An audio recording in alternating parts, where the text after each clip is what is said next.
ظہر کے بارے میں حضور فرماتے ہیں صلی اللہ علیہ وسلم من ترک اربع رکعات قبل الظہر،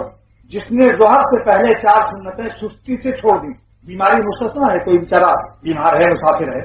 لیکن جس نے سستی سے چھوڑ دی، من ترک اربع رکعات قبل الظہر، حضور فرماتے ہیں صلی اللہ علیہ وسلم جس نے 4 رکعت سنت ظہر کی چھوڑ دی، لم تنل شفاعتی، میری شفاعت نہیں پا سکتا۔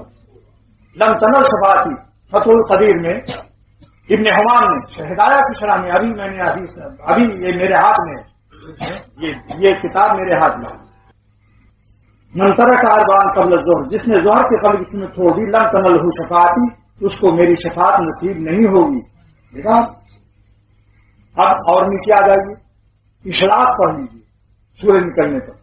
فجر کے بعد، تو 2 رکعت پڑھنے سے حج عمرے کا ثواب، اور اگر 4 رکعت پڑھ لیا تو سارے دن بھر کے کام کے لیے اللہ تعالیٰ اپنی کفالت دیکھ عطا فرماتے ہیں۔ کیوں بھائی، عرب کوئی کفیل ہو جائے کتنی خوشی ہوتی ہے۔ ہم لوگ جب جاتے ہیں تجارت میں کفیل تلاش کرتے ہیں، اگر کوئی عرب کہتا ہے میں آپ کا کفیل ہوں تو ہمارے خوشی کے ہیں اللہ جس کا کفیل ہو جائے۔ 4 رکعت پڑھ لیا،